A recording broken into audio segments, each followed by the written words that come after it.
3, 2, 1. Hey, Jack Mcdonald. How you going, man? Hi, Max. How are you? I'm good. Very good. It was so stressful starting this up with you. For those people who don't follow Max on Instagram or anything, the effort that he goes to set this shit up is genuinely incredible. He got here over an hour ago and he's sat around trying to set all this equipment up. And you've done really well, mate, because that was a struggle. Thank you, man. It's not usually that difficult, but it is usually that difficult at the same time. Yeah, there's always something else that goes wrong. Death, taxes, and tech problems. Yeah. I love that. So for those who don't know you, and I guess that I don't know you too well either. Yeah. We saw each other around at school a little bit, but yeah, can you tell us more about yourself, man? Yeah, so 20 years old, hustling university student. I do human services and criminology at uni. Wow. In my 4th year now, so finish in October, which is pretty exciting. Jeez, you were started when you were 18, like straight out of school? Or 17, yeah, literally straight from school. Do you still enjoy it? Yeah, it's a lot of people complain about uni, but I gotta say, I do actually enjoy it. I think it's good fun. What are you trying to get out of it? Yeah, so you sort of finish school and they want to make you make a decision on what you want to do pretty quick, hey? And anyone who's sort of on that, doing like the academic pathway, you do get pushed towards going to uni straight away. And probably not a good thing either, because a lot of people I think sort of go to uni and then struggle, you know? A lot of kids drop out pretty quick. So, I mean, it's worked for me. I went straight away and that was okay, but I don't think that's for everyone. Yeah. So what are you trying to get out of uni? What kind of job role? So I wanted to do uni, again, like I said, not knowing what I wanted to do or go into when I started. So I picked a degree that was very, very broad and sort of had a lot of different things you could do. Went to just sort of see what I would like, you know, what kind of thing I feel drawn to. And I sort of enjoy the more legal components of the criminology side. So I think I'd like to go back once I finish and probably do something law related to then go on, maybe try to be a lawyer. Seeing the books that you have around as well, I can definitely see how you get that kind of inspiration. Right, yeah. Yeah, it just seems something that you would be more into. I remember that you used to be, and I think you still are, into rugby. Yeah, the NRL, of course, rugby league. Yeah. My dear Titans. Oh, there are a few people in the world, I think, who have stayed as loyal and true to the Titans as myself and Nick Rayson, if you remember him. I do. Yeah. Nick and I are true diehards of that struggling club. Didn't some of the team members from Broncos move over to Titans recently? Yeah. There was, the big money one was Big Dave Fafita, who was originally a Gold Coast kid. He went to Keebra. Really? Yeah, he did. And then I think he got poached by Brisbane along the way, sort of coming up the ranks, and then Titans threw big money at him to bring him back. So, that was the one that made all the headlines. Awesome. So how do we know each other? Because I don't remember when I first met you. I'm not going to lie. Well, I mean, we know each other from school, obviously. We were both in the same cohort at Southport High. Did you start in grade 8 there, or...? I did. Okay, I was there from grade 8. You as well? Yeah. Yeah. So, start to finish. Yeah, me too. I can't remember the first time I met you, to be fair. I remember you were sort of around and you had a few different sort of friendship groups, I think, along the way. Would you say that was fair? Yeah. Yeah? Yeah, I would. And so you were sort of bouncing around all these different groups, but those groups never really crossed over with the people I would hang out with, so I don't think we ever sort of got to know each other on a more personal level until the last couple of years maybe was when we sort of actually got to know each other.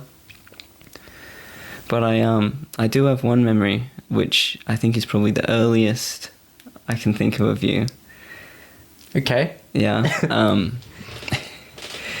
Do you remember those classes we would have to do? And they were like the real like shitty fuck around classes where it was just like it was like the ones where I don't know where this is going. But the ones that weren't even like a real subject. Like the study, for example.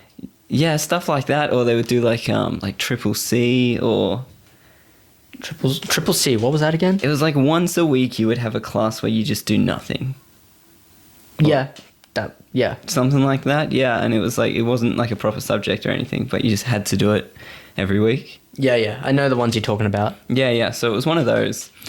And we were sat outside at the time for some reason. I can't remember the actual context or anything, but we were sat outside in the, just sort of like out on the railings kind of thing, and you were there. And I don't think this was the first time we met, to be fair, because we did sort of talk to each other, so we must have known each other a little bit before that. I think I remember you from woodwork. I never did woodwork. No. I remember one time we played rugby together as part of class. Oh, true, we did. We did, yeah. I didn't remember that.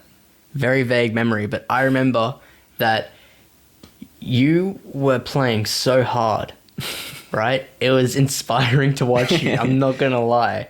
It was because you were a lot chubbier back then as well. And to be honest, I didn't really think of you as someone that would really push that hard, but you did. And that was very impressive. You know, no matter how sort of unfit I've been, I've always had a competitive streak. You know, I really hate losing. And so when turn anything into a competition, I really tend to go for it. You know, I remember remind me to get back to the story of how we met you. We're just digressing here a second. I remember being in primary school and like I was always the overweight kid, right? You know, always the fat kid. And we did our cross country. You remember you did your school cross countries? Yeah. And I remember it was like the first 4 places would get like a ribbon. And so I sent myself a call. I was like, I'm getting a fucking ribbon, dude. I was like, I want one. And all these other kids that are like, some of them trained for it or some of them were just naturally athletic and stuff. And they were all going for it. And of course they got first, second, third and stuff. And then there was just me, you know, this overweight kid who was just like fucking hell bent on finishing inside the top 4. I was like, fuck this. I want a ribbon. And that competitive streak just comes out and I was like, fuck this, I want to win. And so I was just whatever, how normal people tend to get tired, I just switched that off. I was like, mercilessly, this fat kid, he's got chocolate dropping out of his back pocket. He's like, you know, like Udo from The Simpsons, the German kid? Yeah. That was fucking me, but I was like, I'm getting a ribbon, so. You're a fucking machine. And you know fucking what? I came fourth. I got my ribbon. And the PE teacher comes up to me afterwards and he was like, fuck, like, Jesus, kid, you know, imagine if you fucking got fit. But yeah, that was, like I said, just always been competitive, you know? That's the best story I've heard in a while, man. Yeah.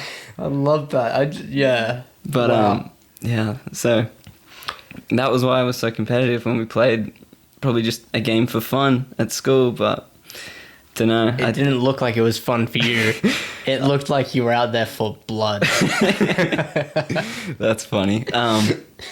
Yeah, I don't know where that comes from. I like to compete in every sort of aspect of life as well. You know, I like competing with my peers. Most people don't, but I find, you know, competition breeds success. And so, yeah. Absolutely. Anyway, just to backtrack, talk about the time that my earliest sort of memory of you. We were in that shitty fuck around class, and we were sat out on the balcony. You and I were just, I think we were just talking because, like I said, I think we had met each other before, and I don't know if we both just didn't have friends in that class or what, but we sort of went to each other to talk, and the earliest thing I can remember you saying to me is like, just Fuck, man. How good would it be to be bisexual? What? You're like, how good would it be to be bisexual? You're fucking kidding me. No. And I was like, would it? Like, what do you mean? And you're like, dude, you could fuck anyone. And I'm like, I mean, yeah, you're not wrong. I was like, okay. It's just like, hot guys, hot girls, you could fuck anyone. I was like, yeah. Yeah. Why was that one of the first things I said to you? I think that's the kind of guy you were in high school, to be fair. You were certainly eccentric and a bit unusual. Absolutely. Yeah, fair. Yeah, I think that's more than fair. Like, when I was in Marine in grade 12, Mr. Russell, he told me that I think he's been at school, like, in his 20 years of teaching, I was the strangest kid he has ever taught. Yeah. Which, I was aiming for that. I think you got that, man. I wanted that trophy. There you go. Yeah, I got it. Yeah. Is it true that you shaved in your Marine class? Yeah. Like, your face? Yeah. So, yeah, I did hear that. Yeah, I brought in the shaving gel. I brought everything. I brought a water bottle, wet my hair, combed it, brought my electric toothbrush. Why? Great question. I don't necessarily know. It was more of just if we go back to eccentricity, you know, it was just something that I thought was funny, so I did it. Fair. Yeah, that was a story of my high school life, really. I didn't really think too much about it, just thought, hey, I can make myself laugh. I'm going to do it. Probably a few other people in the process too. Probably, yeah. Probably. Never really I don't know. Part of me probably did care about making other people laugh. Yeah. But really, if it wasn't going to be making me laugh, then I didn't really see the point in doing it. Otherwise, I'm just some fake. Yeah. So it wasn't like an attention kind of thing. It was because you found it funny within yourself. Yeah. Right. Yeah. I think it would be natural to look at that and be like, this kid just wants attention. Absolutely. Attention doesn't really mean too much to me. Yeah. And it's kind of funny I say that when I've started a podcast that centers around every single person that I know. But it's not really something that attracts me. I am not attracted to fame. I value money, but I mostly, more than anything, I value my time and my freedom. Those are my main drives. Yeah. And this is a platform which can hopefully get me there sooner. But, obviously you need money for that. And I'm going to need attention for that as well to be a catalyst. Yeah. So, But actually being famous isn't something you're interested in. I don't think that's desirable, man. Like, look at the kind of people that are famous now, how much shit they get. Yeah. Which, honestly, that attracts me. Do you want hate mail? I think it's going to be hilarious when I get my first hate mail. Send Max your hate mail, guys. Please. I want to get cancelled. You want to get cancelled? Eventually, I want to get cancelled. Jeez. Obviously, if I am being cancelled, I'm hoping that it is because I say or do something that is actually shit. What do you think about that, like, cancel culture? It's dumb. Look. Like, do you reckon people should lose their jobs they have now because of tweets they made I when think they it's were a very dangerous 18? road. It's very dangerous. Yeah. And we have to be very cautious about how this is all done. I mean, if it is, I don't think it should be done, but like, I don't know what the right way to do things is. Yeah. I don't. But it's just,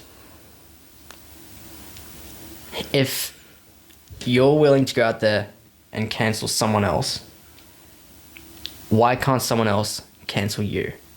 And think about, it's kind of like we're starting to live in a society that eats itself alive.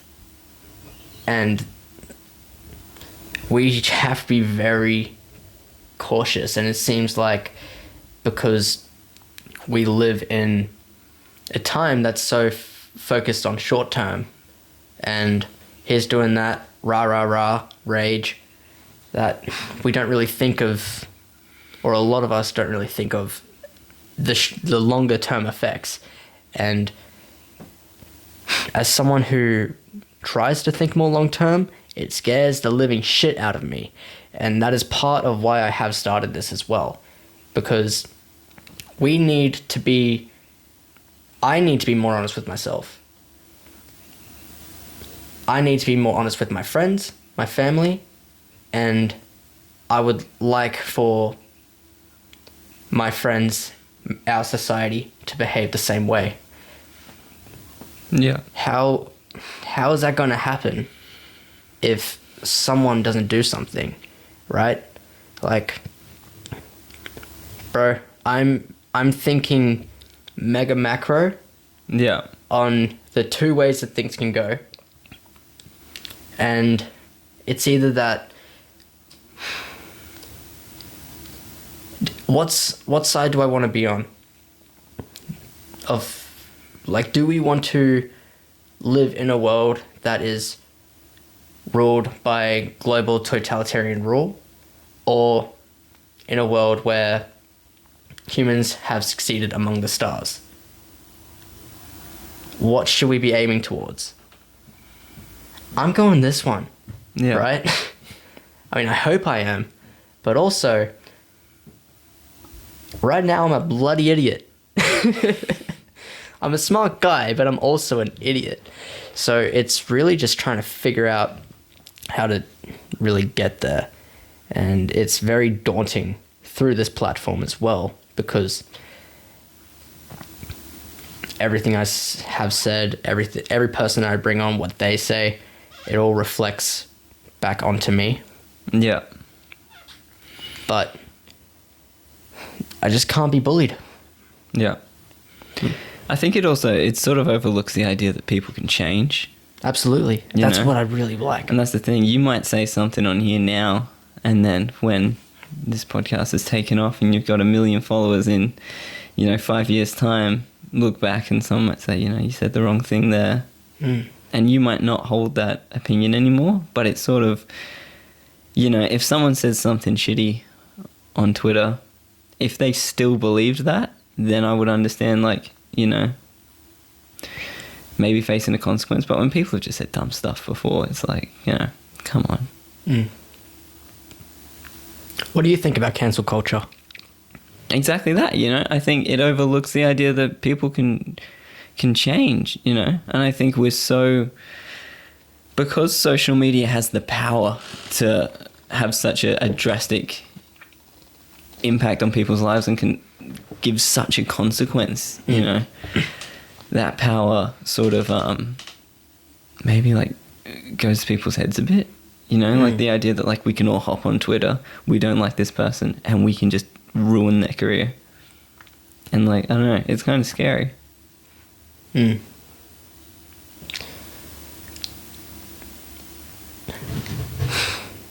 just don't know.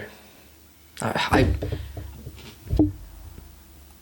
wonder what actually goes through these people's heads as well, because I know that they would be doing it to hopefully, in their mind, make the world a better place. Yeah, I reckon they probably are.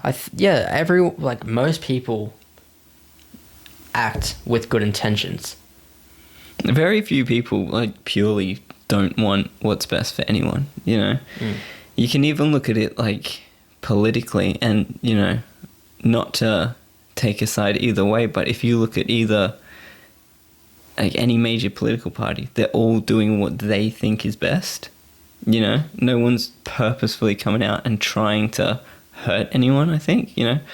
They're all sort of they're trying their best to do what they think is, like, the best option for the future. And I think that's where a lot of, like, the respect between political parties and groups takes it to Twitter, and they all fight and stuff because they can't understand where each other are coming from. And it's, you know, you don't hold the same opinion as me, so you're this, and this, and, you know. Whereas I think if we could all just try and understand where each other are coming from and believe that, you know, very few people truly want to hurt anyone or really want to do people wrong. You know, most people just want what's best. I agree. It's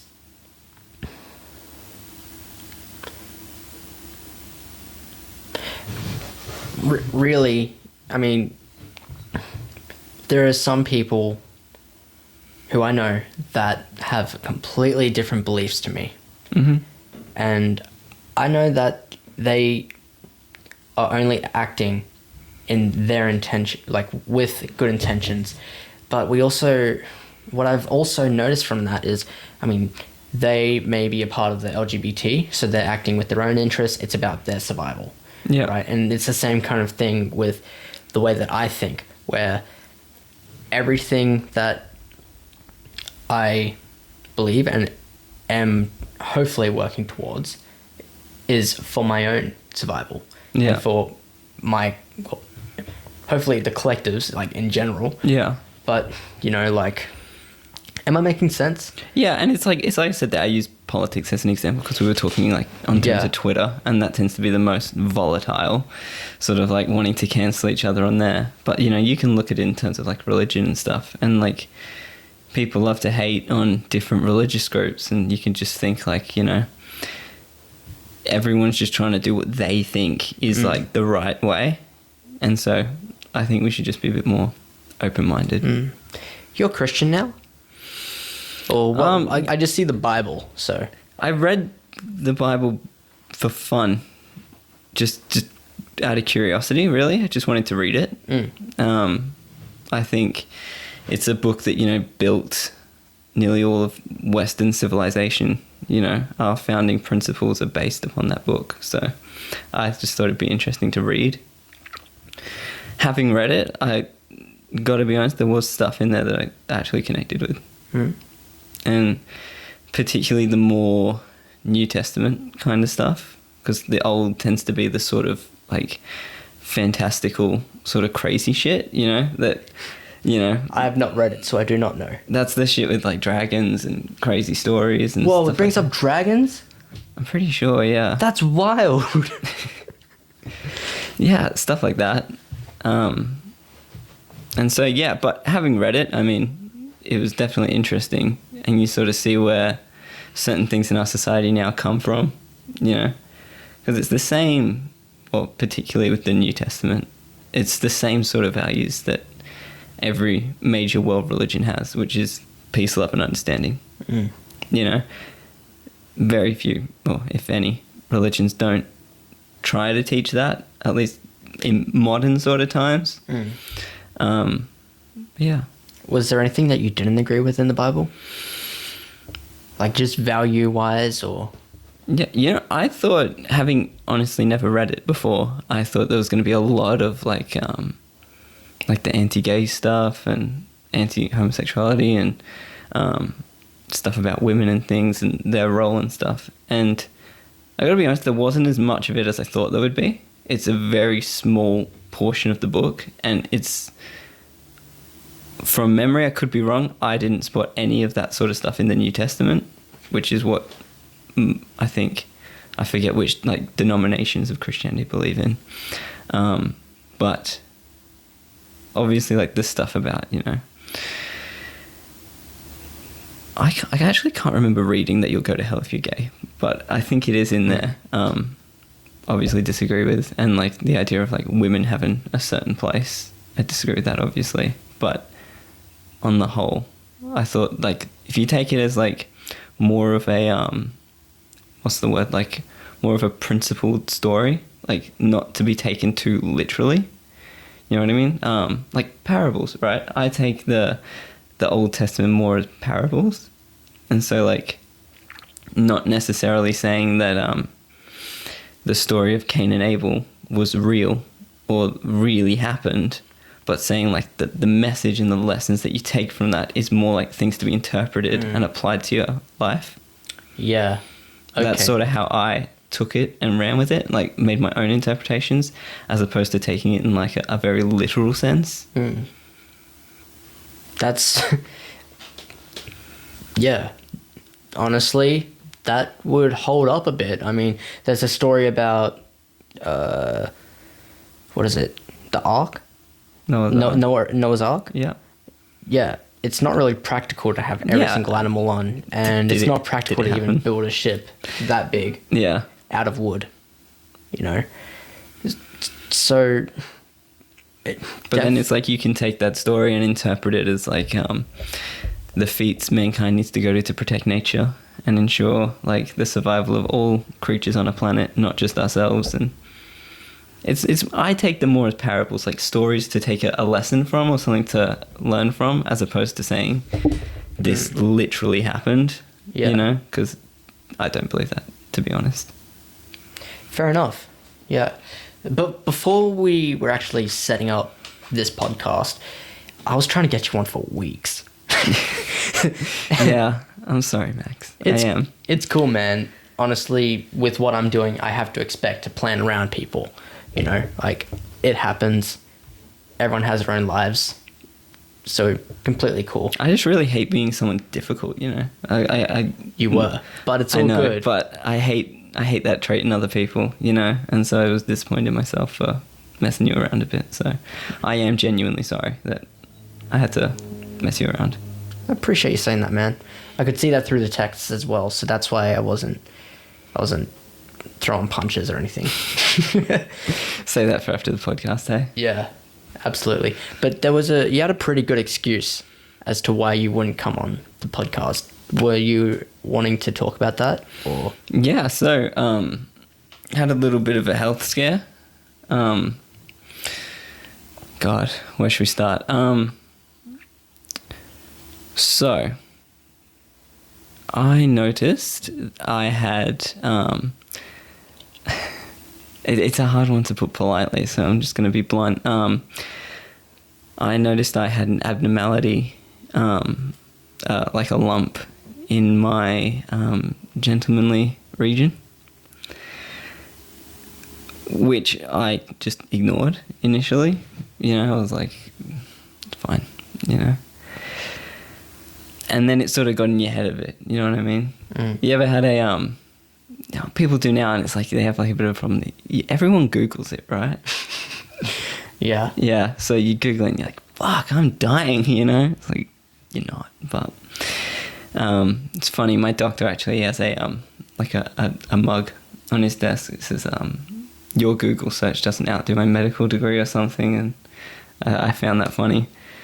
But yeah, back to the story. So I noticed something wrong, and initially just thought I won't do anything about that. You know, if I ignore it, it'll go away. And then a few weeks later, I noticed it was still there, and that's when I sort of started to get like a little bit concerned as to like what's going on here. And so I'm in the process at the minute of doing my, like, preparing to go on placement for uni, which don't know if you're aware of, but it's a real process to try and set up. You have to have like a lot of medical checks and stuff before you go. So yeah, you know, you have to prove you've got all your vaccination records, you have to have the flu shot, you know, all sorts of comprehensive like medical background. Do you have to get the COVID vaccine? You don't have to, because obviously like it's really hard to get at the minute. So if that was like an expectation, it'd be too hard, I think. But it is on there as like an optional one. Okay. Yeah. If you can get it, I think they'd like you to. But obviously with the rollout, how they do it at the minute, not everyone who's a student would apply, because most are typically young people who are not sort of in the bracket to Not get at it at the risk. minute. Yeah. Back onto the story though. Yeah. I was just curious. So I had to get all this like medical shit done for placement, and there was a couple of shots. I think I had to get the flu shot and another one that I'd missed as a kid for some reason before I could go on placement. And I was sort of thinking, I was like, well, I'm going to the doctors anyway. Like, should I sort of bring up that I have this issue? And I was like, I'd sort of come to the conclusion within myself not to bring it up. I was like, I'm happy just to leave this. And I was in my in the backyard, sort of just doing like my weights and stuff, and it just sort of gets in your mind. Like, it sort of got under my skin a bit, and I was thinking like, oh, you know, I could just go, like, it's probably fine. I could just go get it ticked off just to know that like nothing's wrong, nothing to worry about.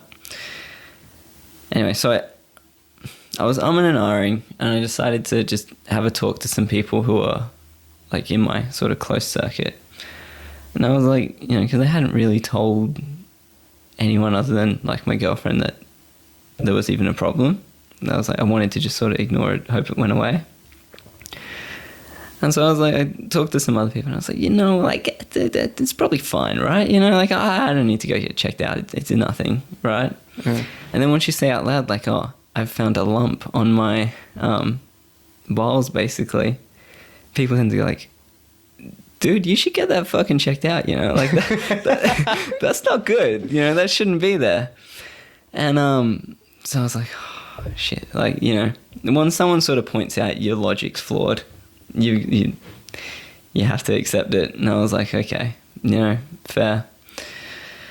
I was going to the doctors anyway for placement. I thought, I'll just go, I'll bring it up, he'll probably tell me it's fine, right?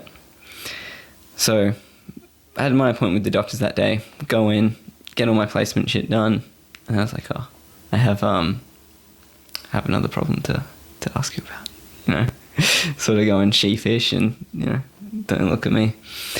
And my doctor's sort of, he's a character. He's been our family doctor for a while. He's this sort of like mad South African guy. He's real funny. And so we go in and go, and I'm like, so I have this other issue. And he's going like, all right, what?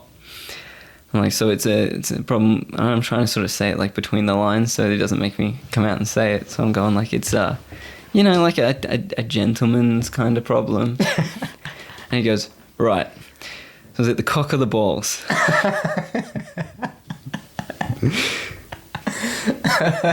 So yeah, all right, fill him in. Again, I've gone in thinking he'll just say, this is all good, nothing to worry about. So he goes, all right, we're going to need to take a look. Hop on the bed. So I'm like, oh. Now, is this shit. The point that you got the boner, or? That comes later. Kidding. I didn't get one. Okay. So I was like, all right, fine.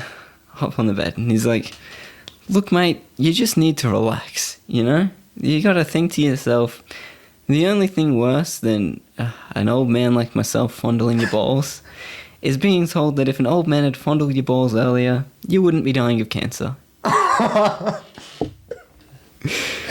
Oh my god! So I was like, okay, yeah, I mean, you're not wrong. That is brilliant.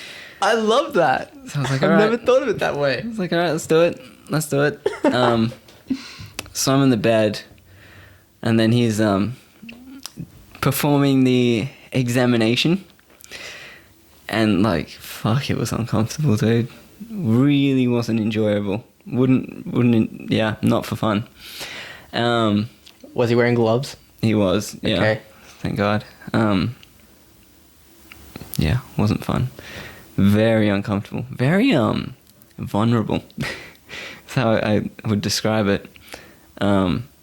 Anyway, so he examined, and he was like, so of course, again, I'd gone in thinking this is nothing to worry about. He goes, well, you know, like, it's not nothing. I go, what? Like, you know, it's not a problem, you know. It could be something. We need to get it checked out. And that sort of threw me a bit, because I I just thought it'd be fine. And then I was like, oh, like this could actually be an issue. Had to go and get, what's it called? What's the thing called when they do it to check pregnancies? An ultrasound, sorry. That's the one. Oh. And it's like they I do. bet that was even more uncomfortable. Oh, Was it cold? We'll get there. Picture it like the gel very cold. I can't remember. I don't know if it was. I don't know. It didn't stand out. I had bigger problems to worry about, to be honest, at that point. Yeah. Fair enough. So yeah, I had to go get an ultrasound done. Went to the Man's having a full-on crisis over here, and I'm worrying about the gel. So I go in, and they're like, "Oh, do you want a man or a woman to do it?" And I was like, "I don't give a shit. Like, just whoever's quickest. Like, I just want to get it done." I was like, yeah, "Who would you have picked? Would you go a man or a woman?" I don't know. That's hard because obviously I don't want an old man or just a man to touch my balls. But then if a woman is doing it, that also feels kind of like disrespectful in a way. Yeah. I don't know. Like, that's hard. I was kind of thinking, like, at least if it's a guy, like, he's aware of how He would be probably how more sensitive yeah things and could be, you know, like they would probably know more as well, having a cock and balls. yeah, I think like a guy would be more inclined to be gentle. Like he would know. He'd be empathizing, I think. Okay, yeah, you've sold me. I'd get a you'd dude go to guy. touch my. Yeah, right. Cool. Yeah, he can play with it.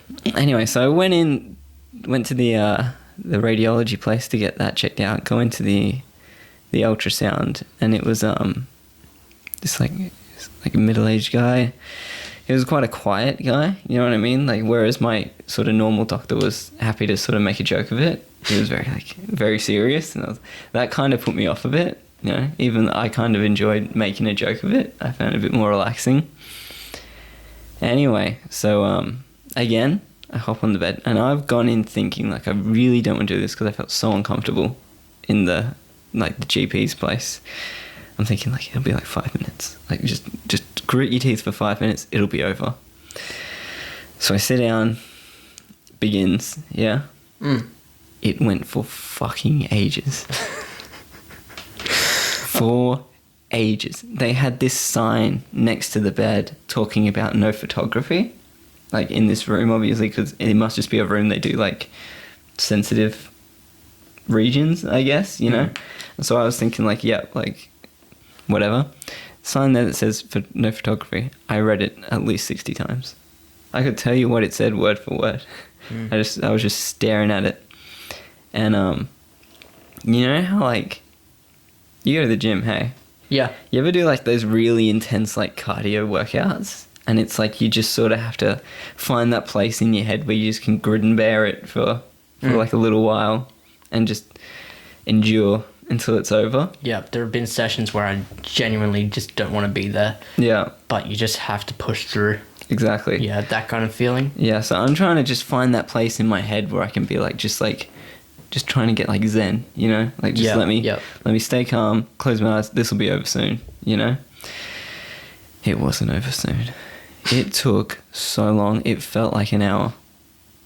And I kept thinking, like, you know, surely it's got to be done now. Like, he's doing the same bit, like, over and over and over. I'm like, surely it's got to be done. Surely it's got to be nearly done. And he takes it off, and I'm like, fuck, thank God it's over. And he goes, all right, this time I need you to start taking some deep breaths. Get out of here. Oh my God, have mercy. And anyway, it sort of it finishes up, and I've got all like the gel shit all over me that they use, and I was like, fuck this, like, I can't be fucked cleaning myself up. Pull my pants up, I'm getting out of here. I want to go the fuck home. And I checked my like my Snapchat afterwards, because I just sent a message before I went in, just to sort of use that as like, check the timestamp, see how long it took. Yeah, I thought it was gonna be 5 minutes. It was like 25 minutes of this guy just running this machine over my balls. Was that the whole time you were in there? Just 25 minutes? Yeah. but like it was like the whole time Felt- I was pretty much sat in that position. Yeah. It felt like longer. Not surprised. It would have been very uncomfortable. It was. And you're pretty much there waiting to hear your fate. Yeah. And so, well, I didn't get it at that point. He said, nothing was going on. It was only, they said they would send the results back to my normal doctor to go find out what was up. And I remember coming out of that and I was like, oh, I just want to go home. I was like, I'm done with this shit. So anyway, decided to go home.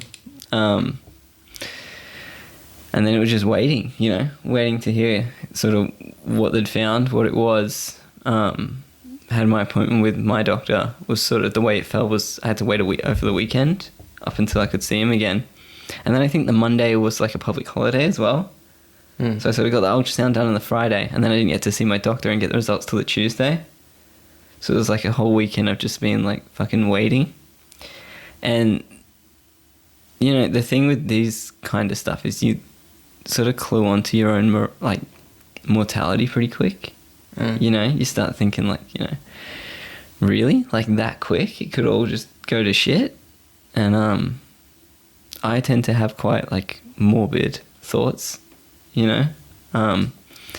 So for me, I'm thinking like, what if, something has to get taken off, or, am I ever going to be able to have kids, or, what if I'm dying and all this shit? And so my mind tends to go straight towards like the worst case scenario. And so for me, it was just like torturing myself with like thinking, what the fuck's going on? Anyway, so I had my appointment with the doctor on the Tuesday, and went in the morning. And like I said, my doctor's a bit of a character. So I go in, and he's got the results. He actually, bless him, went in early that day to see what was wrong with me. So he must have been quite concerned himself. He went in and was like, I walk into his office, sit down. He goes, well, they've told me you have the most beautiful balls they've ever seen. I love this guy. Yeah. And I was like, okay. He was like, you're all good. Nothing to worry about. I was like, oh, thank fuck. I was like, so, like, what is it? He goes, fuck knows. No answer. I was like, I don't know. Like, we don't know what it is. He was like, whatever it is, it's not harming you. Like, it's nothing of, like, the things that could be there that could hurt you. It's none of them. And so it's not something that's like complacent and could turn into cancer? I don't think so, no. Okay. And so it was more just like if anything changes, like have another look at it, but for the time being it should be sort of, you should be all good. And I probably could have done more tests and pursued to find out exactly what it is. At this point I was like, I'm fine, it's not going to kill me, I'm done, I'm happy to be finished with this. And yeah, like that was it. That was my that's why I was cancelling on you, Max. I was torturing myself with these horrible morbid thoughts. And I guess the lesson is for any guys out there that think they're too macho to want to go out, and firstly, guys, check yourselves. You never know. Please. It feels weird, and like, believe me, you've just heard my story, how uncomfortable it is, but it's so important to check yourself. Girls too, check yourselves. And yeah, like he said, the moral of the story, you'd rather get your balls fondled and live than not get them fondled and die. That's actually a really good message. That is something that has never occurred to me. Yeah. So, thank you. I guess. My pleasure, Max, No worries. Pleasure's mine. Yeah. So, since then, you sent me a message. I'm sure that it would have been like around the same day, whatever. But yeah, you just had this new zest for life.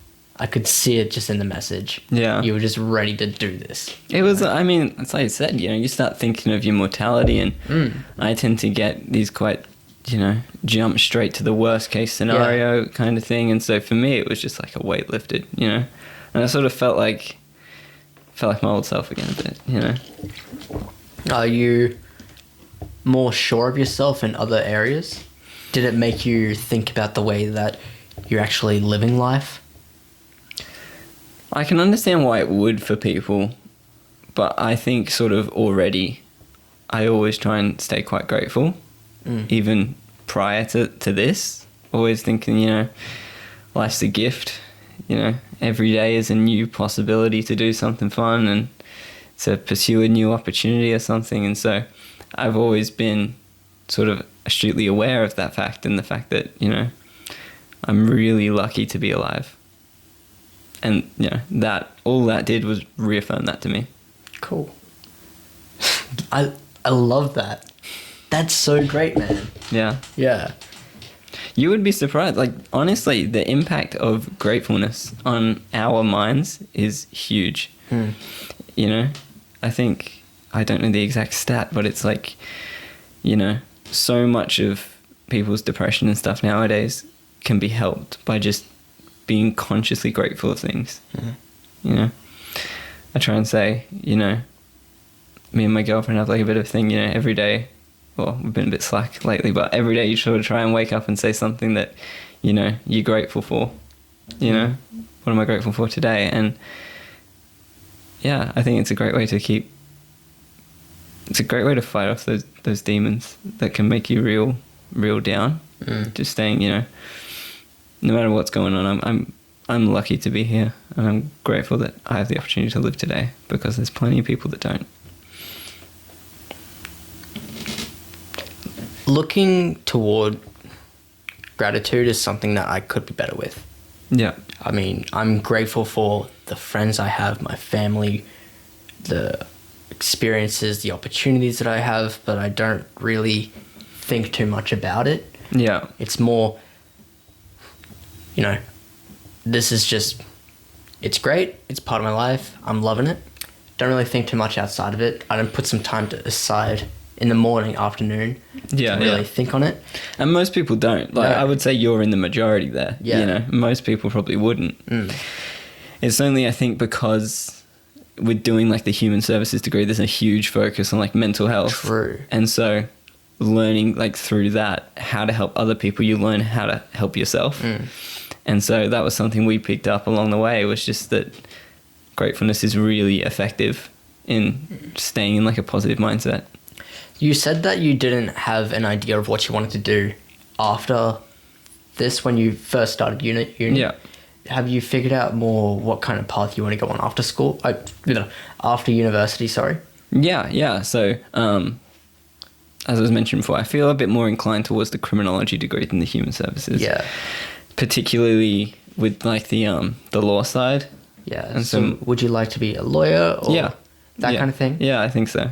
Hell yeah. That'd be fun. You already looked the part. You got glasses. Thanks. That's the one thing I'm basing it off. Yeah. Yeah. That's bloody useless. Be a lawyer, 4 eyes. Yeah. What? So it's just because you're attracted to actual law learning and everything like that? It's like the style of work is quite competitive, I find. Oh, yeah? And like I was saying before, I've always had that natural competitive streak in me. True. And so I enjoy the idea of turning it into a competition, The idea of the sort of the conflict of it, the me versus someone else aspect, I find really appealing, because I like I said, to compete and to win. And that's what sort of draws me to it. I need to play paintball with you sometime. I would love that. That'd be good fun. We're going to do it. I've never played paintball. Yeah, but we're going to do it. I did laser skirmish. It's not the same though, is it? Someone tells me you'd fucking kill. You'd be out for blood. I've seen you play rugby. Yeah. It's scary. I'm so glad you're on my team. What was that for? I don't even remember. It wasn't like an inter-school sport, I don't think. I think it was just like a lesson that, I don't know, the teacher was underprepared for, and they were just like, screw it, let's go with a game or something. Literally do not even remember the subject. Yeah, me too. Yeah. I don't know. Did you do sport while you were in school? Like as a subject or? Only for like the first few years. I did, you mean like as a subject, not into school sport? As a subject. As a subject. Did sport in year 8 and 9, but I think it was compulsory anyway. Like I think you had to, didn't you? 10, 11, 12 I did do health, which isn't sport, but it's like the theory side. That to me is probably even more important. Yeah, to be fair. I mean, you would have learned all about nutrition and stuff, would you? Or? It was like, you know, health was sort of everything. I mean, you could talk about like mental health, body image, pish posh, that kind of stuff. shit. Yeah. Like, teach me how to actually look after myself. That would have been more helpful. Yeah. I mean, that'd be cool to learn. Like, it's very... Now that I'm out of school, it just seems so simple. You need to focus on 3 main areas. Your nutrition, your exercise, and your sleep. Once you have those down pat, then you're superhuman. Yeah. Yeah. I agree. Like, if you can focus on those, get them right, then you just find that you have so much more time in your day. Yeah. Yeah. You just feel better about yourself. You do. I did NoFap. Yeah. Yeah. There might be people who are listening who don't know what that is. Do you want to explain it? I would actually love it if you explained it. You want me to explain it? I would love that. Okay, so basically it's the idea that there are... you might need to jump in and correct me if I get this wrong. But it's like, it's no PMO, right? Which is porn, masturbation, and orgasms. Yeah. And it's like none of that at all. And you have to try and do it for 90 days, I think. That's what people aim toward. Yeah? Me, I aimed it for November. Yeah, so like, no, not November. Yep. Yeah. How'd you go? I failed. I've done it 2 years in a row. How far'd you get? First year I was about day 4, maybe day 5. The next year I got 19 days. That's pretty good. Yeah, but this year I'm doing it. Yeah. Right? Like I'm rehearsing. Dude, I got 50 days. That's incredible. I got 50 days. Why? Why? Okay. Why did you... Was this from November or do you just... No. figure- Just to do it, you know? It's like a challenge, I guess. I like I like a challenge, you know? Yeah, it's good fun. So I was like...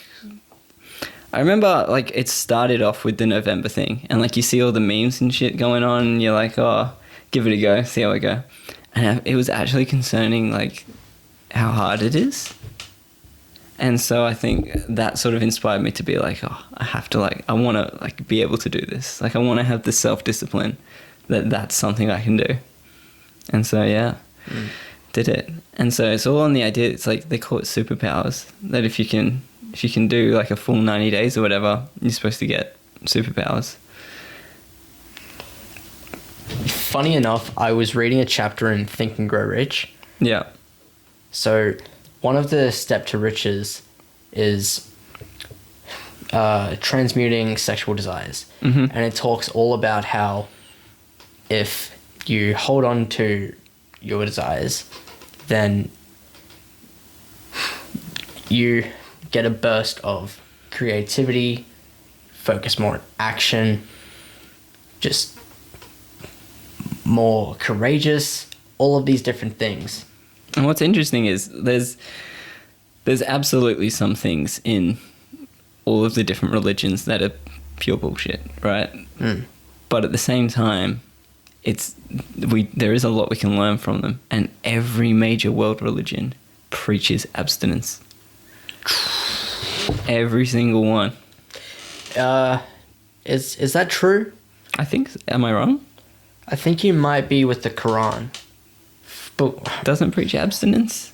maybe I'm wrong here, but doesn't it preach that sure, you have to marry a girl, I think. Yeah, but it's like then only for procreation. Well, I don't know. I don't know what it says about that, but from what I have heard as well, it says stuff about how if you see a woman who isn't wearing a burqa or hijab, anything within their tradition, then she is rapeable, that kind of thing. So I don't think it necessarily proves that. I'm not necessarily sure if all religions go for abstinence, but it is a big theme I have noticed as well. I mean, the Jewish population, they're very big on breeding within their people as well. Yeah. You know? I don't really know where I'm going with that. But I do, like, what I'm trying to say is I notice that there is just that, a big thing about abstinence. Yeah. And, like, it sounds, like, fantastical to say, like, yo, you get superpowers and stuff. But, like, to the guys out there, I would say really give it a try. You would be shocked how much, like, what happens to your body. Like, your testosterone goes up through the roof. You probably get real angry for a period, but like, if you can do it and, like, try and time make like a fitness plan or something to do along with it, you'll have so much motivation to keep up with that.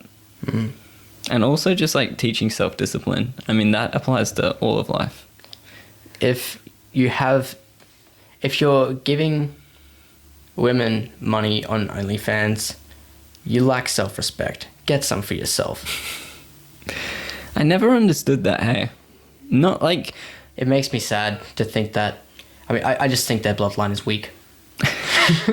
It makes me sad. I don't blame the girls. I think, you know, fair enough absolutely. If they want to pursue that, and fair game if you're making money on that. But for the guys... There's every reason for them to do it. It's an easy way to make money.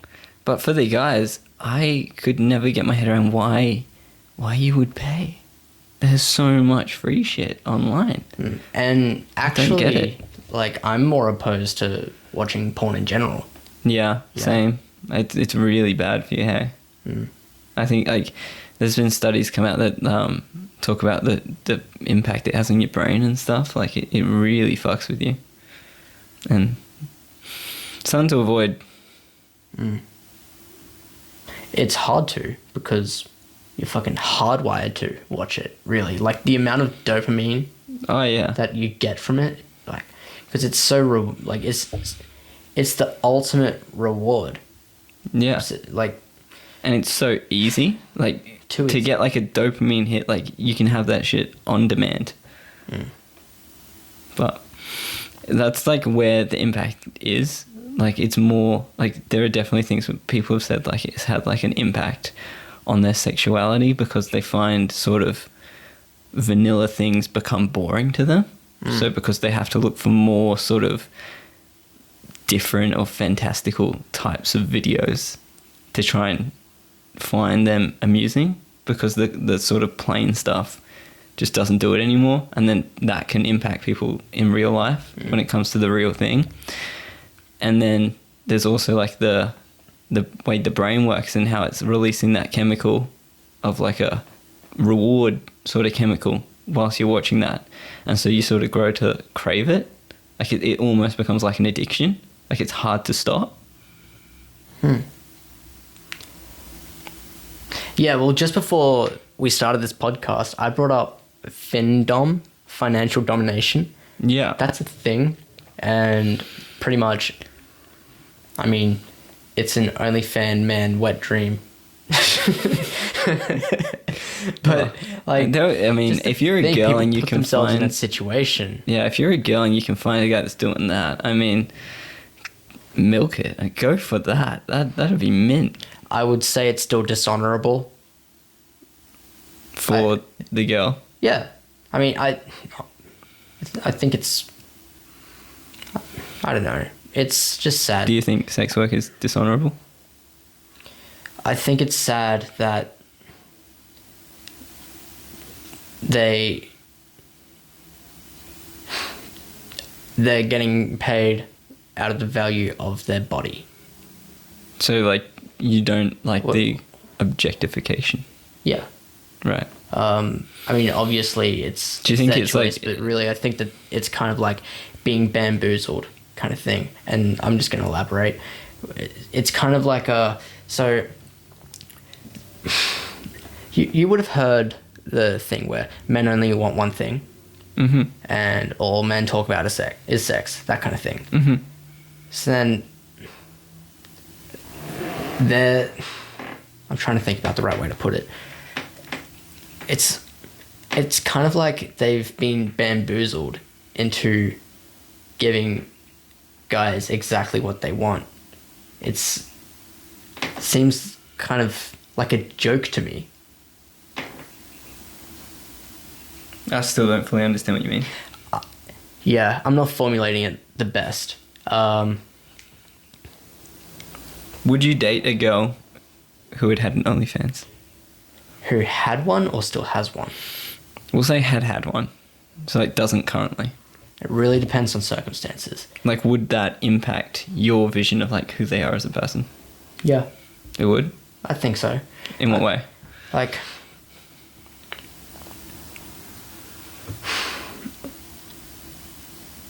I wouldn't necessarily know if I could trust them. Okay. Like, it really is all up to circumstance, because I know people have different pasts, and I'm willing to get past that. It's really dependent on the person and the circumstances and what they've learned, just who they are. I more focus on the character they are then. It still may, like, it would be something that would make me think about it, though, for sure. Okay. That's more what I'm trying to say there. Yeah.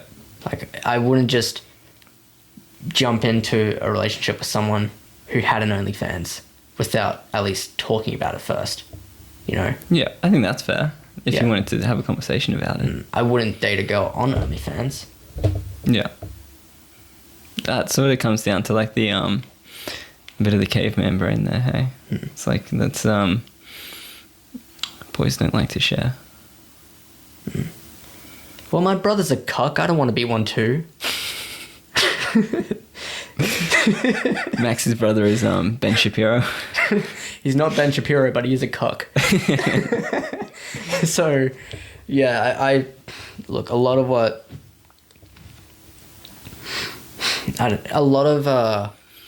what he's very hedonistic. Mm-hmm. And just is all about short term, what he can get, and it's all just for what he thinks will make him happy, but it's all just short term pleasure, and therefore he is a cuck. Each to their own, I suppose. Yeah, ain't for me though. Like, I don't respect it. Yeah. Yeah. Yeah, I don't think it'd be for me either. Yeah, I mean, what else is there? What else is there to say? It is what it is. I just I went on some fucking tangent just there. Yeah. And what's it called, the thing? Findom? Financial domination. Yeah. Yeah. And so that's where guys, there's men out there who find sexual gratification in women spending their money. Yeah? Spending the man's money. Yeah. Yes. Like, There is really something for everyone, hey? there really is. Yeah. Yeah. Just be careful around that, guys. Yeah. You know. Yet another one that's probably not for me. No, absolutely not. Back onto NoFap, though, because I wanted to talk about my experiences with it. Yeah. How'd you go? The second time I got 19 days, and I'm working on my streak now. How'd you feel? Like when you got to like 10 days, did you start to feel different? See, I'm also in this NoFap community on Facebook. Yeah. And a lot of what they preach, like, sure, but it also seems to be exaggerated, right? In the way that people say that you know, day 1 you can have arms like this, and then day 30 you're gonna be big. It's like I was saying with like the quote unquote superpowers it gives you. Yeah. I mean, you're not really gonna fly, but it's more in terms of like the extra energy it gives you. Yeah. Seems to like boost people to want to better themselves in other areas at the same time. Because like, say you have a bit more energy, you're more motivated to want to go and exercise. Or Yeah. if you're already like being self-disciplined, you might be more inclined to be more disciplined with like your diet or making sure you're eating the right foods and stuff. So, Well, it just gives you something to run from, and I think that's where the real power comes from. It's not that you obtain this superpower, it's just that you're focusing your energy in other areas. right, yeah, that's fair. Yeah. So, There's also really interesting stuff on like semen retention, what is that? like keeping it in your body. It's apparently really good for you. I'm sure it wouldn't be good for your semen long term. I don't know, like in terms of that, but like obviously, like eventually there would be a need to expel, but apparently there's something in that like they talked about in like the NoFap groups being like where the probably has no scientific base whatsoever, but that being like where the extra energy comes from, like because I don't know if I believe this, but I'm playing devil's advocate here. But the idea being like there's fucking like nutrients and shit in it, or like vitamins and stuff that like keeps it in your body. I don't know. My friend is. I don't know if I believe it, but I studying to find be it a interesting. doctor, so I will ask him about that. Yeah. He thinks that this whole NoFap thing is bogus. I mean, and like that's the thing. It could just be like a placebo It effect. definitely could be. But even if it is, if it works for people, where's the harm? Like Yeah. if you do it and like physiologically it's doing nothing different to your body, but like you just feel better in yourself, like you feel more motivated, fair game. Yeah. Just be careful of the kids that you're going to have. They may be deformed. Yeah, you reckon? I don't know. Like if they're not, I'm not a doctor. If they're not circulating, then I can definitely see them becoming less healthy. I mean, because how much do we expel? How much comes back? You know, like millions. Yeah. You know, if they're all packed into that one spot, then you probably can't keep producing more and more. Yeah. At some stage, so you're just gonna be you're gonna be filtering out all the bad jizz. Does that make sense? You really, I'm not the person to ask about this. You need someone with like a medical background. But I just think, like, look, if it's bullshit, it's bullshit. But if it actually does make someone feel more motivated, feel better within themselves, then fucking go for it. How did we get onto this? This is your show. I blame you. Absolutely. Fuck. Did you grow up on Gold Coast? For most of my life, I moved to Australia when I was 5. Where are you from? England. No way. Yeah. Keep talking. Where do you think the pale skin was from? No. I don't hear an accent. No, I sort of lost it. It's funny when we go back to England and I sort of spend more time around English people, it tends to come back. Mm. I sort of like subconsciously mirror what the people around me do. I find. Oh, I went over to a Christian's home the other night. They're all Kiwi, and I started talking like this. You can't help it though, right? You just kind of do it in your environment. Yeah. You know. So I think, yeah, that seems to be why I don't have it anymore, because obviously going to school with Australian kids, you just copy. Very young as Yeah. well. You moved over. Yeah. So you just copy, and then obviously you're around Australian people at school every day, so it doesn't take long for it to go. How was your time in primary, high school? Like on the whole, Yeah. I hated school. Like ever since I was a little kid, always hated it. Just wasn't for me. What about it? I was sort of one of those kids who couldn't wait to grow up, you know. I like having responsibility and having, like, control over my life. I found it a bit demoralizing, like, being like, you need to do this, you're doing this, you're doing this, you know, you can only piss during these hours and stuff. Like, I don't know, it just wasn't for me. I didn't enjoy it. And obviously, like, in primary school, I got bullied a bit, which I didn't enjoy.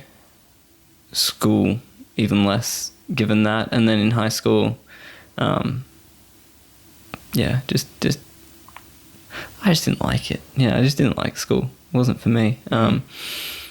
Which, you know, it sounds funny because I will say, like, how much I like uni, but it's just real different. But yeah. Yeah, I can resonate with that. Not the uni part, I never went, but about being told when you can go to the toilet, just when you can go on your break. Yeah. I don't like that, and I don't like it now. Yeah. You know, I hate being told what to do.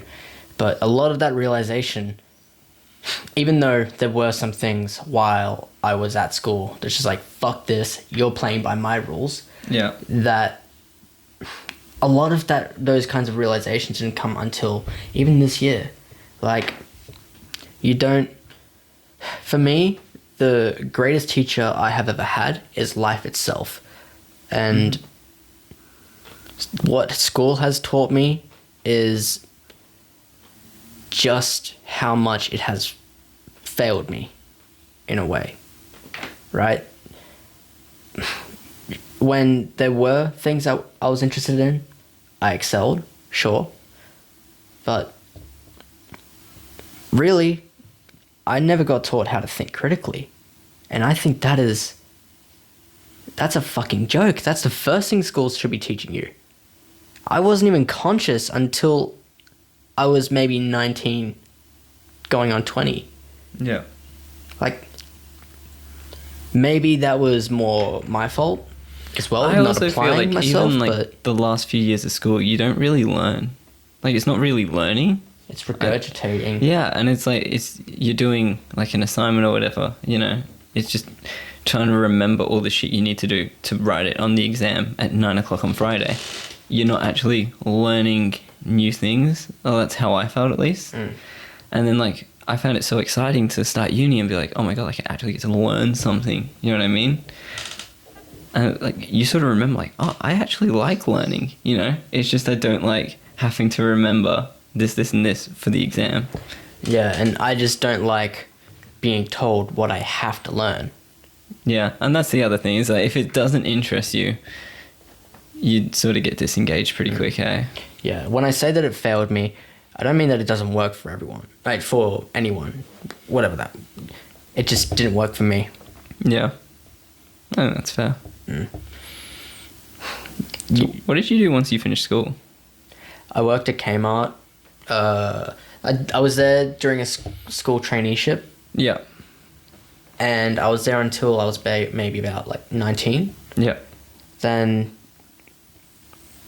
just after, well, at the start of 2020, I quit and I went to go work for Centrelink, Okay. and it wasn't for me. I Didn't like it. hated the 9 to 5, the bureaucracy, just pretty much being told when I can go on break, you know, same kind of thing. Yeah. And I wasn't doing things that I genuinely believe to be right. You know, like, I'm working for a political system, and I don't exactly like the kinds of people we were helping, you know. It felt more short term. We weren't teaching these people how to be financially independent. We were just letting them stay on the system. And I didn't like that. So I decided 7 months in, I would leave. You would have an interesting perspective then on people who abuse those kind of systems. Yeah, I worked in an area that had a lot of immigrants there. Mm-hmm. It was very multicultural. A lot of Vietnamese, people from all over Africa. A lot of people that didn't even have, like, they didn't know their birthdays. They didn't know their names. They had to be put under different names. And when COVID first hit, every man and his dog came in to get the job seeker claim. So you were working at that time? Yeah, I was working all through it and Fuck. asking us about the job keeper, where they could get all their super. And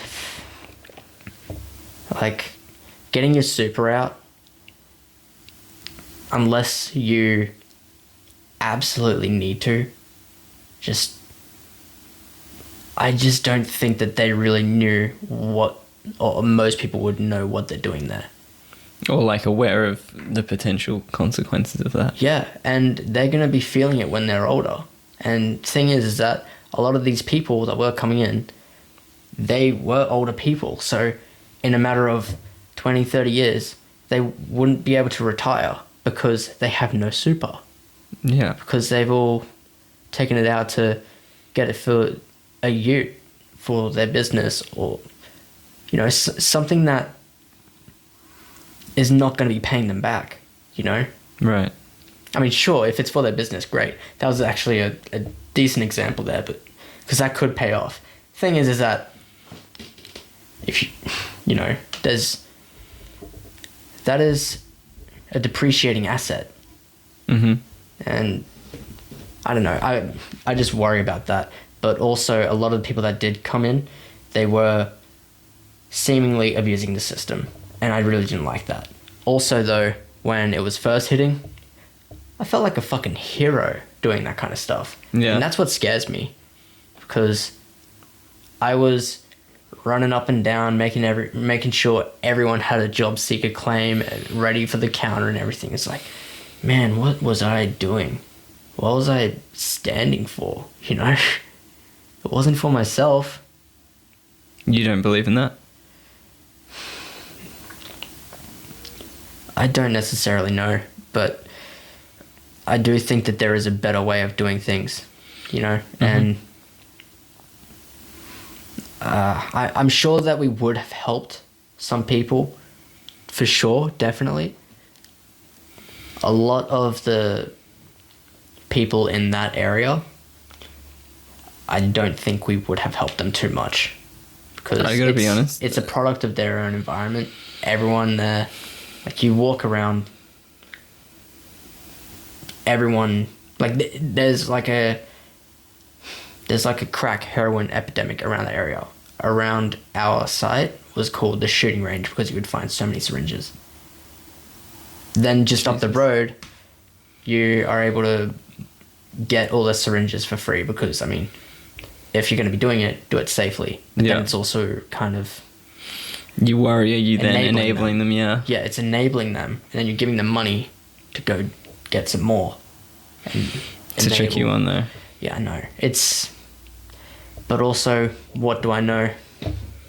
It's hard. I gotta be honest, when it first started and they were given that job seeker payment Yeah. out, I put in like an application for it because everyone was, you know. I was like, fuck yeah, you know, $700, let's try to get that. Did you have a job, or were you looking for work? I lost a lot of work at the time, but I remember I sort of went to bed with it and I was a bit dirty on myself that I'd done it. Like, I sort of saw like a lot of my friends were doing it and then I was like, oh yeah, like let's try to get this. And then afterwards when I sort of thought about it, I was like, you know, I ended up cancelling my application because I didn't want it. I thought, I don't, you know, I live with my parents. I don't need that money. Someone else can do more with it than I need it for. And so just morally, I was like, no, I cancelled my application. I'm really proud of you for making that decision, actually. Well, I don't know. It was just like, I sort of did it not thinking about like the Yeah. actual the principle of it, and it was only later on that I was sort of like, I probably did something there that I don't really believe in something. And it's especially because at the time there were people who had genuinely lost their jobs and were genuinely going to struggle. And so with that, I was like, I'm not trying to take away from those people either. yeah. And so, like, I just, those people need the money. People like me, we don't deserve it. And to be honest, I probably wouldn't have got it anyway. But I was like, I'm not going to pursue this. I never want to rely on just government money ever. There are people out there who have to, and like I genuinely like people on sympathize with them, disability, and and child carers. Exactly, and they need it. Fair enough, but. And you are saying it from a position of privilege to say, I never want to be there, because you never know, something could happen and we could be in that position. Absolutely. But there's nothing wrong with setting that as a goal. Sucking on the teat of the government. Yeah. That is the last thing that I want. Yeah. Like, that is so against where I want to go. Yeah. Like, I never want that to happen. And I will do everything that I can. Even if I do have to go on for a little bit, I'll do everything I can to make sure that I don't have to stay on it. Yeah. Because fuck me if I have to rely on it. Like, I can't do that to myself. I can't do it to... Thinking back to the mega micro. Yeah. That is such a small micro thing. Yeah. That can push in this direction. And I'm not for that. I get you. But yeah, so I was there for 7 months. I quit. I didn't have anywhere to go, but I started working with Jade I can't say it. Jade? Casimir. Yeah. And we were just working at a cafe. Then I ended up getting a job at another cafe, which is even more convenient for me. And so I'm there now, having a good time. Meeting so many people, though. Really? Yeah. You like that? Yeah, I love it. Cool. It's so great, just the networking. Yeah.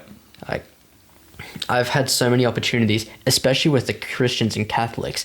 The Catholics wanted me to go to Dreamworld with them, and the Christians, they gave me muffins. And then there's some Greek Orthodox woman who gave me a biscuit. Are they competing with each other for Max's soul? I think they're all so. like, who wants it more? So.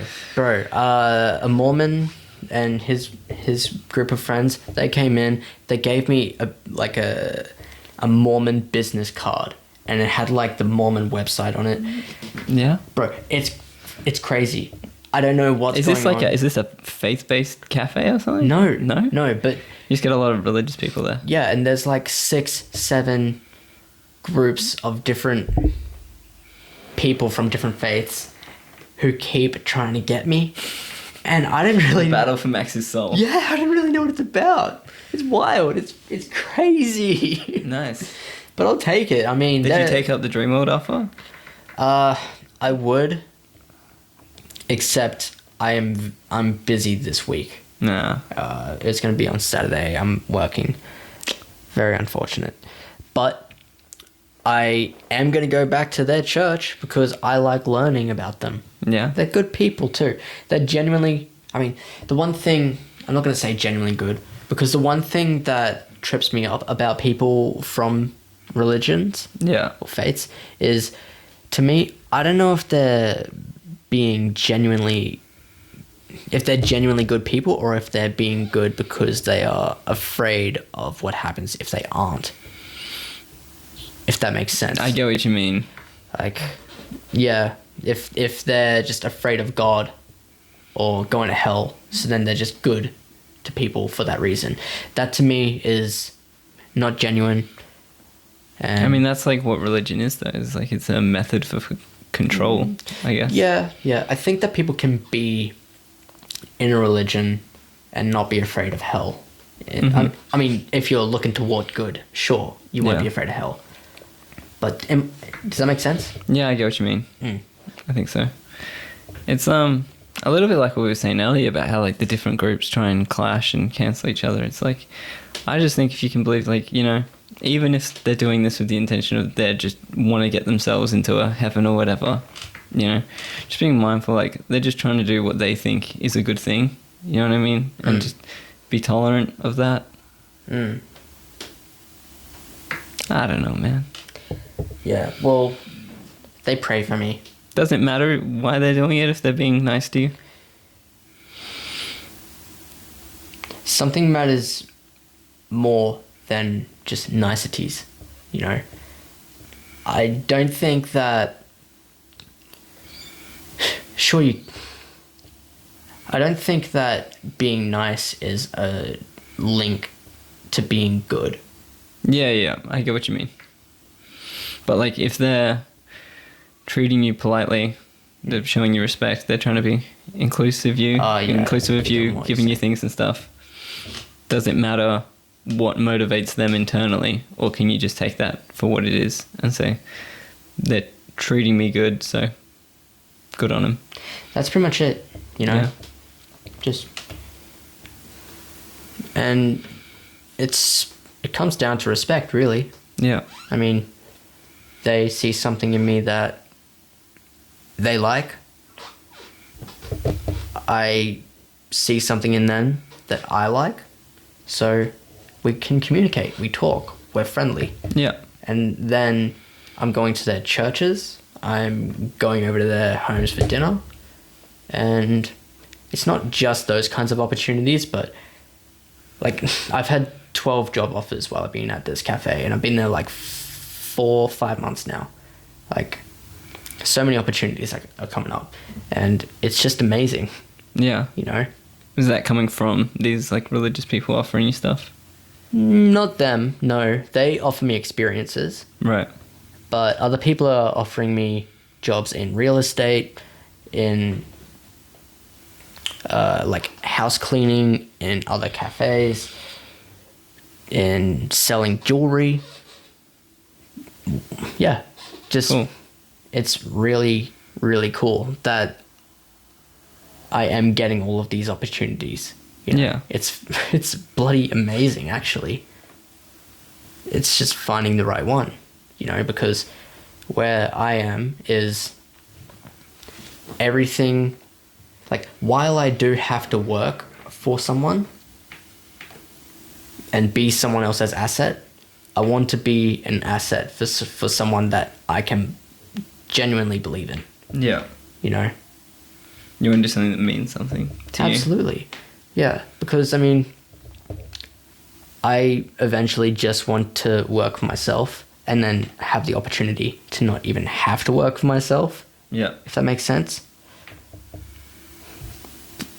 But, yeah, working for someone that you don't believe in drives you mental. Yeah. When you think, I mean, at least with my mindset, you know? I get what you mean.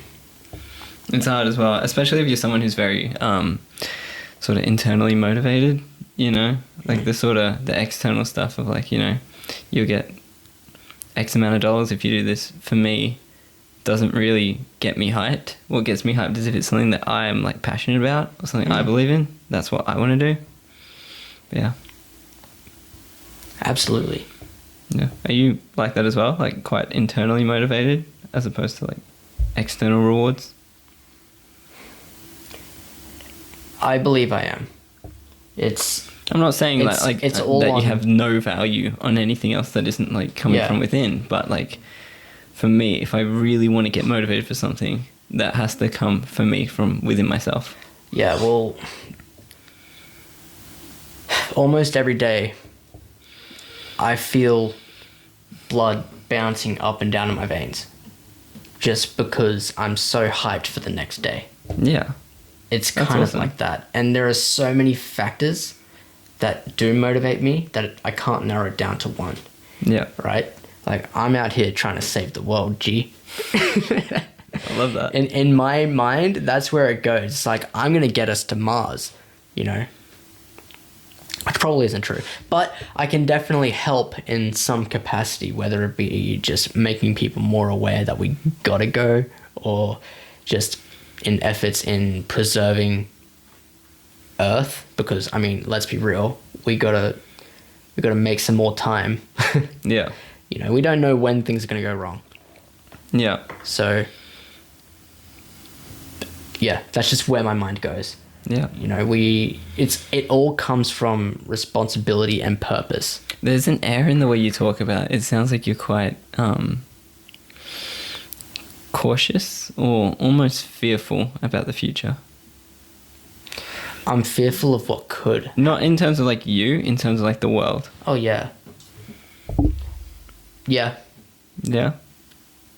I'm scared of it. Like, I'm also afraid of what I say on this podcast Yeah. as well. Because I know that I'm passing around all of these ideas and people are going to hear it.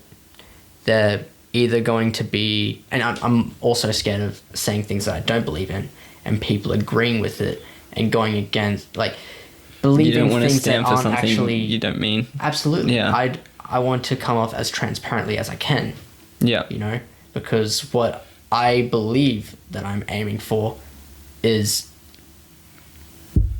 so important, at least to me. Yeah. You know, but if people are going to be agreeing with points, and they can disagree, of course, Yeah. but I don't want to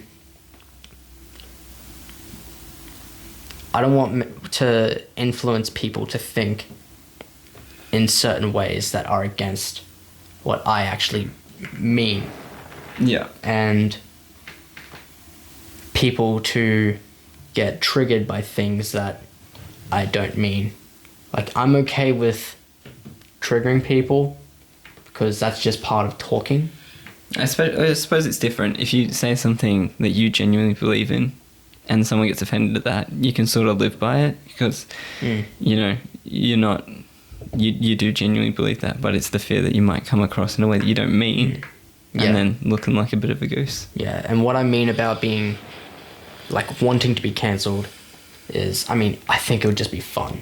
You know? Because I would just keep posting and then what are they going to do? Yeah. But also, if I was to be cancelled for something that I genuinely believe in, I would just like the way that holds me accountable. You know, it makes me think twice about that opinion because maybe I haven't thought about it too much before then. Yeah. Or enough, anyway. I get you. Yeah. So it's all about communication. That's why I have you on. We can talk about your nuts and everything. My pleasure. It's been it is a real pleasure. You did the doctor the honors. Yeah, I mean, he was great. Can't fault him. I mean, having that sort of making a bit of a joke about it, sort of, I don't know. It took me out of the seriousness of it. Like I kind of like that. Yeah, good on him. He was a good dude. I haven't met him, but I really like that doctor. Yeah, I mean, I'll give you his card or something. Yeah, Go get your balls checked. Yeah, can he check my nuts? Yeah, I mean, while you're there, why don't you get like a prostate examination as well? Ooh wee. Yeah, I mean, get everything checked. Let's do it. Yeah. Hey, you want to come with me? No. Oh. What? You don't want to sit in the room? I might want you to hold my hand. Yeah, Max, you're gonna be on your own there. Sorry. I'm out here trying to be your friend, and this is how you treat me. You'll have the doctor. No, but I would love to go paintballing with you. That sounds awesome. That'd be good fun. I'd 100% up for that. Yeah. Hey, if you want to come paintballing, guys, come with us. Absolutely. Yeah, that'd be fun as. On that note, was there anything else that you wanted to talk about on this? I think that's everything. All right. It's been a real blessing to have you on. I've really enjoyed sitting down with you and getting to know more about you because I haven't known too much, but from what I have seen about you, you know, you just you're a great dude. I love you. Thanks, brother. Thanks for having me. No, it's been real. Cheers, dude. Jack Mcdonald, everyone.